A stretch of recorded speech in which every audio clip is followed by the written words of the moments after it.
Welcome back to another episode of Greater Talk, where we have real conversation that inspire you to live a greater version of yourself. I am your host, Amy Young, and today's topic is one that I believe we have all faced at one point in our life, and that's rejection. Now, rejection can sting. It can make you question your worth, your decision, and even your future. But here's the thing, sometimes rejection is actually God's redirection. Today's conversation is titled The Gift of Rejection because we're going to take a deep dive into how the no's in our life can mature our mindset, deepen our faith, and push us right into our purpose. I'm joined by Natalie. Natalie is a native from Shreveport, Louisiana, a kingdom citizen and a purpose driven entrepreneur who works centers on empowering others to live with confidence, clarity, and intentions. Through her empowerment brand, Wear Your Crown, she encourages individuals to embrace the highest potential by offering a community of support, inspiring a pair, and affirming messages that reinforce self worth and purpose. Through Kingdom Scent, her handcraft aroma brand, she invites people to slow down, reflect, and relax through thoughtfulness curated fragrances. Today, her brand embodies a mission to help others honor their mind and spirit. Thank you so much for joining me today, Natalie. How are you? I'm well, and thank you for having me. I'm looking forward to this conversation. Everything you've said, I feel like is such a necessary conversation about looking at rejection as a gift instead of looking at it from a very disempowered point of view. We can really see it and have more conversations about empowered conversations about rejection instead of just, the like you said, that sting and that feeling that Yeah. of it, we can really turn this conversation around and get ahead of it in a new conversation. So I'm really looking forward to this conversation with you. Looking forward to it too. So I'm excited again just for you being here and willing to be vulnerable because rejection can be very vulnerable and we'll get into that later Mm. as well. So let's start at the beginning. Okay. We Mhm. all have had moments where doors closed and we didn't understand why at the time. I've been there so many times, often asking myself, what's wrong with me? What didn't I Mhm. do? Why God? I felt like I was doing everything right, but getting nowhere. And I have an Mhm. example for you. One example that stands out, I'm gonna tie into my corporate career. Like I knew and I've always known in my heart I was a leader. I love helping people, motivating them, seeing them grow. And after interviewing for a supervisor position more than like 3 times at this particular job, you know, I I just felt undervalued, underappreciated, and that rejection. That's when I encountered that sting. And I finally landed the title, right? But once I had it, I absolutely hated it. Okay. I was stuck in the middle with little to no authority, and my manager at the time, Natalie, he made the role less enjoyable by himself. Eventually, that mental burden that I was carrying at that time, it was just too heavy. So I decided finally, with just, throughout that stage where you just fighting and fighting, I felt like it was time to walk away. And that's exactly what I did. But when I did have the courage to walk away, I was left feeling like a failure, like I wasn't capable of being a leader. But with time and self work, I realized that leadership isn't just a title, it's a trait, it's a gift, it's something that built into who you are. And that's the thing. Sometimes these door closes, which can lead us to the greatest blessing, even if we don't see it. So, if you don't mind, can you share a time when rejection turned out to be a blessing in disguise? What is so funny is that we have the exact mirror story about where rejection turned into disguise, where I found myself. Well, actually, I didn't get the job, so it's not the same. But I was applying for positions, and I was applying, and I knew I was a leader. I knew I had the experience, and I just they wouldn't. It was like I felt so undervalued. Like, what is wrong with me? Why am I not getting Mhm. these jobs? Why am I just not reaching this next level when I know I'm qualified? I know I've done the work, I have the experience. But like you said, it just gave me a time to really reflect on the experience and say, well, maybe this is just not where I need to be right now. Because Yeah. I think we all have a picture of like what life is supposed to look like. But if I'm constantly not getting there, am I getting redirected? Like, maybe this is just I have to be open to the fact that just because I have the picture of me doing this doesn't mean that I'm going to be here. And that Yeah. looks like rejection. In that moment, it looks and feels like rejection. But just like we say, the gift of rejection is just like you said, when you did get that job, you didn't really feel like the leadership was like what supportive, or you didn't have the right leadership.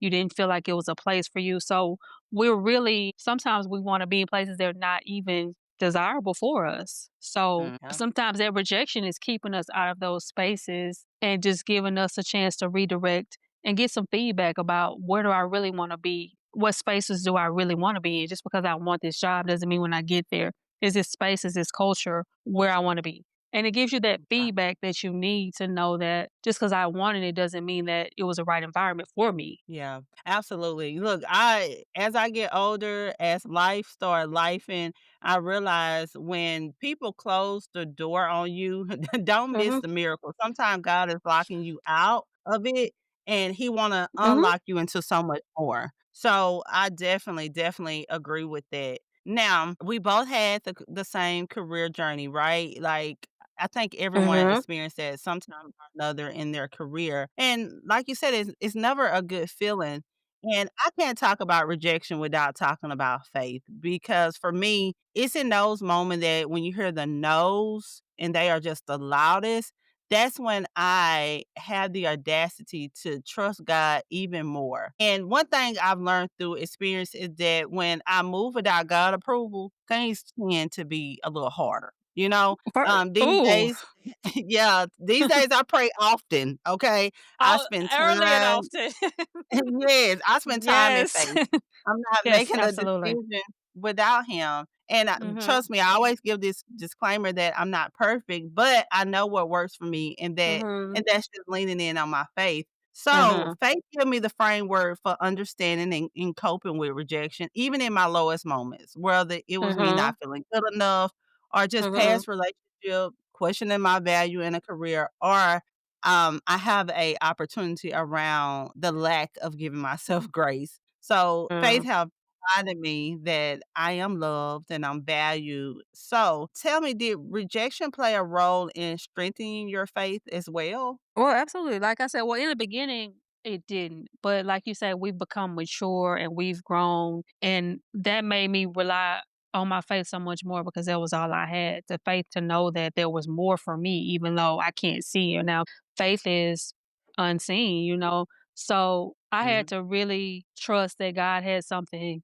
better for me. But also, it made me push my faith because faith without works is dead. So I had to put myself in positions to where I'm applying for jobs and it's like, well, maybe even if I didn't think I was qualified, just to be in the room and just to get, Yeah. because I heard a story a while back about a WNBA coach and she applied for the NBA position for a head coach and she knew she wasn't going to get it, but she wanted feedback. She wanted to be able to grow. She wanted to hear things that weren't talked about in her circle. So she put herself, that was faith, that was her faith saying, I want to put myself in the position to grow, even though I know I might not even well, I know I'm not gonna get this position. So my faith Mhm. started putting me and said, well, maybe I'm not gonna get this job, but maybe I need to be in the position. Maybe I need to be in front of this person.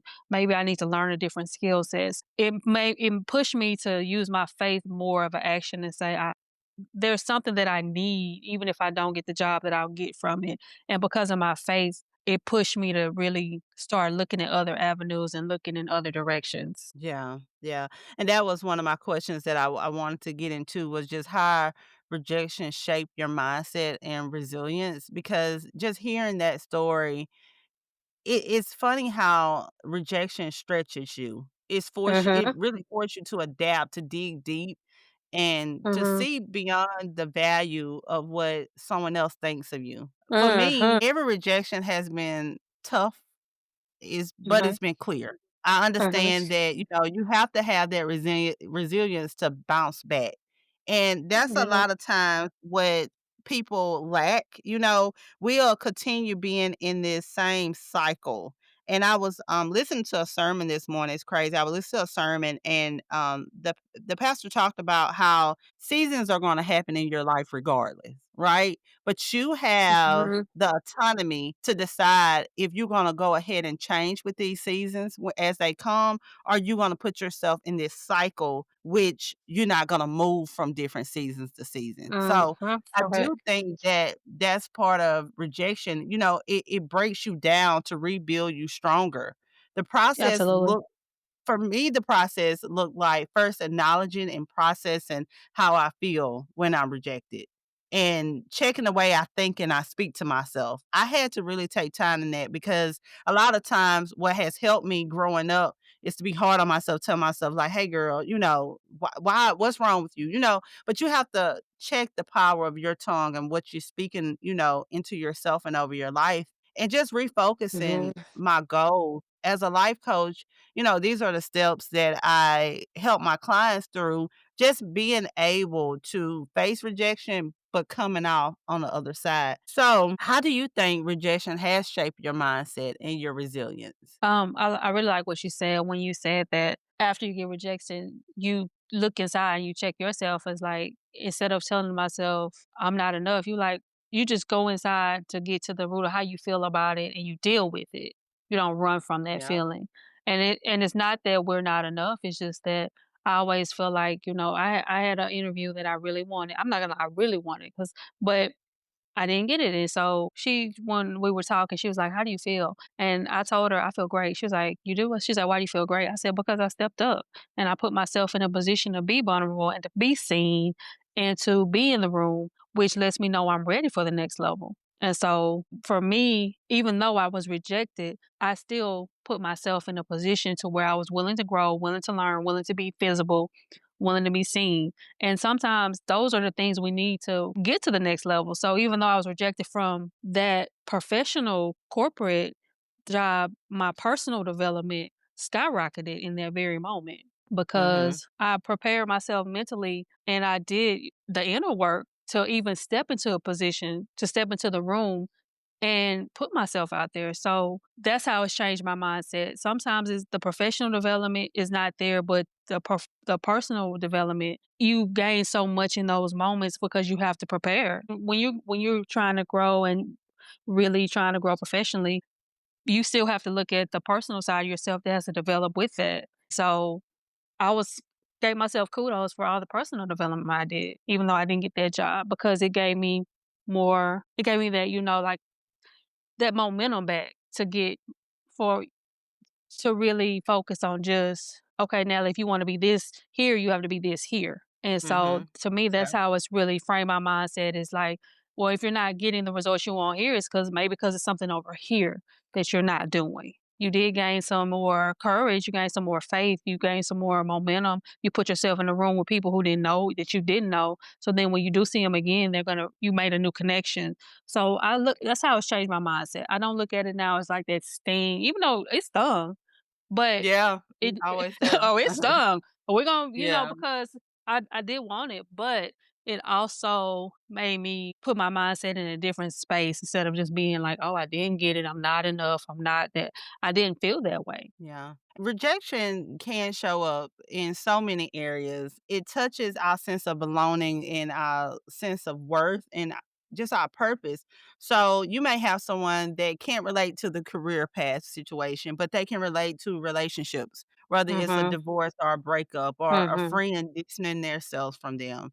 We already Mhm. talked about career, whether it's being turned down for a job promotion or a raise or a client or customer, choosing someone else over you or just not Mhm. being recognized, period. And don't get me to talk about, like, your dreams and your passion, just, like, the follow Listen. and the supporters behind these businesses that we have. You'll compare Mhm. yourself to other people during your rejection season and, the down Mhm. yourself, down in your gifts. So it Mhm. comes in so many different forms. Tell me another area of your life, whether it's relationship, career, school, dreams, your entrepreneurship journey. What's another example of a time of rejection for you that you feel comfortable sharing with us? Well, you really said it, but guess what? This is the flip side of this. So on my entrepreneur journey, Mhm. the rejection came more from myself. Not because like you said, my business isn't popping. I'm not big. So I'm feeling like, am I even supposed to be an entrepreneur? My business feels so small. I remember when we Yeah. did our pop up and we were coming up, and even though when I was doing it, I felt like I even felt in that moment like, what am I doing? Who am I to be doing? I was rejecting myself because Imposter it was syndrome, you think? I don't think it was imposter syndrome. I just didn't feel like I could really do it. I felt like this was a lot. To be an entrepreneur takes a lot of personal development, a lot of mental It just took a lot. I didn't think Mhm. I could do it at the time. It was so new to me. I had always had a job. I got laid off during COVID. I was trying to build a business, and I was rejecting myself throughout the entire process because I just didn't think I would be able to do it. And I Yeah. loved in my business. I love being a creative. I love my brand. I poured a lot into it, but the rejection from that came from me. It didn't even come from the outside. People were really like, "I love your product." Like, I was getting great feedback. I Right. just didn't feel like I was gonna be the one to build it. It was overwhelming, and I rejected myself. Yeah. And look, it's different among different people. Mines have shown up in the imposter syndromes recum where it just, of course, it's that gap between how others see you and how you secretly see Mhm. yourself. So I had to do the work to go back to the board to look at myself and like, okay, what it is about you that have you, Amy, doubting yourself or downplaying your gift or making every excuse not to give it 100%. Because as Yes. entrepreneurs, sometimes we just give it a good, what, 75%. But why am I not comfortable betting on myself the whole 100%?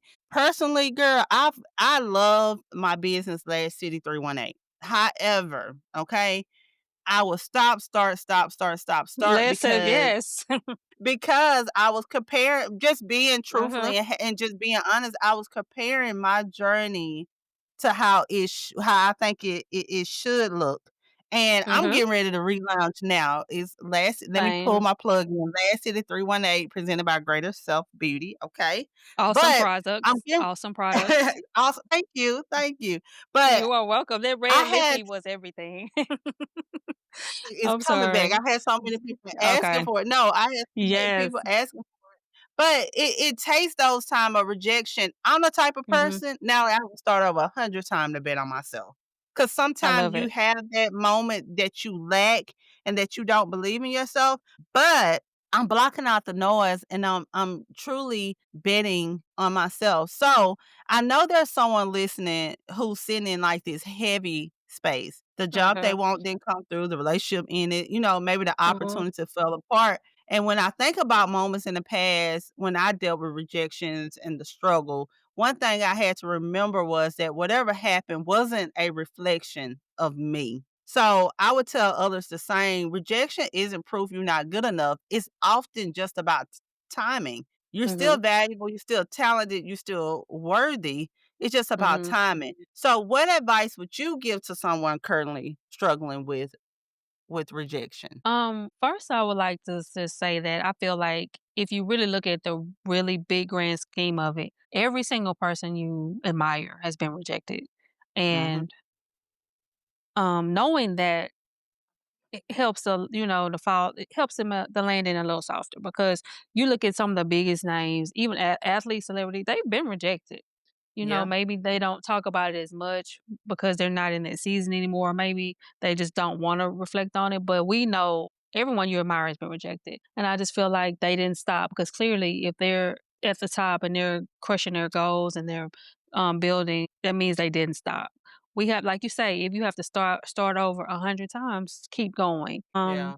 Even though that sounds so general and just so, oh, keep going, that's really the answer. At the same time, you're rebranding, I'm rebranding because when I first started doing my business, I didn't know who I was as an entrepreneur. I didn't know what I wanted my business to be. I was just like, oh, I make candles. And I think as you mature in every aspect of your life, it's easier to accept rejections when you know, like, I'm doing this for this reason. So if this person rejects it, it's just not for them. My brand is not for everybody. The jobs I'm gonna apply, the higher we go, the numbers get smaller because we're Mhm. really pushing ourselves because we're growing into higher spaces. We're not betting us 75% on us anymore. We're betting 100%, which means that we're applying ourselves more. And so it's just, you have to give yourself, like you said, more grace, and you have to really just dial in and say, "These rejections, I can't take it personal anymore because what I'm offering is just not for everybody anymore, or what I have to Yeah. offer isn't for everybody anymore." Yeah, and you have to trust and really believe in what you bring in to the table, your value. Mhm. I did a keynote at LSU's Women Mm. Empowerment Conference, and my Mhm. topic was simply rejection is redirection. And what I did Mhm. was I broke it down into a birthing plan. Okay, but it's the conception stage. The first is the Mm. conception is where the dream has been planted, but the fear and doubt are making you question if it's possible. Then you go Mhm. over, you may be in the first trimester where the progress feels slow and you battling the self doubt. Then the second trimester is where rejection is real, the doors are closing, and the sacrifices feel so overwhelming. And then it's Mm. that semester where the weight of everything you have been carrying is unbearable, and you wonder if if you're able to just keep going. And then it's finally that labor process where the pain is more intense. You're convinced you have nothing left to give, and that's when you push out your purpose. Okay. Wow. One thing I learned is that rejection isn't about loss. It's sometimes it's just simply about alignment. It pushes us out of the wrong place to walk in the right one. So, share with me how rejection has pushed you into your purpose. What is your purpose and how has rejection pushed you into it? I love everything you just said, by the way. But Thank for you. me, I kind of want to just back up a little bit about alignment because I remember telling my friends that, I want this type of career. Even though I am an entrepreneur, I'm still working. So I'm looking for the type of jobs that are going to be conducive to my schedule of, well, like, and even just my personal life and my entrepreneur life. Mhm. So I'm applying for jobs that I'm in hospitality where you're working around the clock, working nights. I'm like, so I'm applying for jobs that were not even in alignment with what I'm saying. And then I'm surprised when I'm not Yeah. getting them. And Yeah. so when I came into that awareness, I was just like, I wasn't even applying for jobs that were even helping me get to my purpose, which is to build my business and to build my brands and to give me that time and that steady paycheck to build. So I wasn't even putting myself in a position to do that. So of course, looking back, I wasn't even supposed to have those jobs because they Yeah. were not even in alignment. So for me, um, rejection is really forced me to look into everything has to be in alignment. Even though we think everything is supposed to look a certain way and it's supposed to be this amount of money on the check and it's supposed to be this salary, if it's Yeah. not in alignment, it's not going to benefit you and it's not going to get you to your purpose of what you really desire. And so rejection has really made me face that part of my purpose is getting into alignment. I actually am okay with that. And sometimes it's less money. Sometimes it's like, what are you doing? But I'm aligning myself to, like you say, birth a purpose. Like cause like the middle of all this, the Mhm. pregnancy stage, you get Mhm. to that where you're uncomfortable. You're like, what am I doing? I'm doubting this. I can't do this. But I know that I'm birthing something that has purpose. And so that rejection is just going to have to, I'm going to have to take that knowing that everything I'm doing is pushing me to alignment and purpose, and even rejection is gonna even be a part of that, and I have to accept that and understand that. Yeah. And you said some really good stuff, especially about just being more intentional about what is for me, what I'm applying for, what am I opening myself up to and exposing myself to. Mhm, One thing about rejection, I say I told you earlier that, at the beginning stage of it, when I wasn't fluent with rejection, I would sit there as like, what's wrong with me, right? But mhm, nowadays, because I understand and I have accepted and studied rejection, those questions are different now. It forces me mhm. to ask myself, who am I without the title, that person or that approval? So Hmm. it's that discovery that anchors your identity and your faith, which is the key, living in alignment rather than chasing validation. So I no longer do that no more. Correct. Like, you think what you want to think of Me me, or neither. you deny me that, but I've always said I just need a window. I don't need the whole door open and propped open and Oh, decorated for dear. me. I just need a window. But that's always been the core of who I am, but life and rejection, it weighs on you. It really does. It does. So Mhm. now I want to first thank you so much for sharing your story, for being so vulnerable, so open today. And I want you to share with our listeners on how can they support you? How can they find you? I don't have any websites because everything is being rebranded. Wear Your Crown is on Facebook and Kingdom Sin is on Facebook as well. I still have to rebuild Instagram because everything is in the rebranding and rebuilding stage. But I would love for you to follow my personal page, just Natalie Collier on Facebook, to keep up with these updates, to keep up with everything we're doing in the Wear Your Crown community, everything we're building in the Kingdom Sin community, the family, and just where we'll be within the next year. The best way would just be Natalie Collier on Facebook. Follow Natalie because we have to support her and lift her up. And her brand is super amazing. I've had the opportunity to have known you for a while now, and I Mhm, just appreciate who you are, your growth, and just who you are becoming. Which I always like to see someone becoming a greatest version of mhm. themselves. Natalie, if you could leave the listener with one piece of advice, what would it be? Get that perfect picture out of your head because we all have this picture. And when you do face rejection, it can make everything look different and it could just crush you. So be open to the redirection. When we're traveling and it's a sign that says road closed, you don't even have a choice but to go another direction. Don't feel like this is the only way to get there. Be open and be aware that it's going to be that sign that says you can't go this way. And you have to be willing to maybe take a longer route or maybe sit still until you have to be ready for that. And that's just been my challenge is being able to accept that these detours didn't turn out how I wanted it to look. But then when I got to the point where it's like, you know what? I don't have to have that perfect picture anymore. I'm not so attached to I'm just on the journey now. And so that's just my advice. Just get on the journey. And I think that's what make it a little easier instead of having that perfect picture in your head. I like that. Good, solid piece. And like the country folks used to say, don't judge me nobody. But they say it's more than one way to skin a cat. So It I is. love it. Listen, Solid advice. And like I said, Natalie, thank you again. I know that if this conversation proved anything, is that rejection is not the end. It's often the beginning of something great. To our listeners, remember, God knows it's never meant to harm you. Every closed door is simply making space for the right one to open. Trust the process, keep the faith, and believe that purpose is still unfolding. Until next time, keep living as the greatest version of yourself. Thank you, Natalie. thank you so much, Amy. Thank you. Thank you.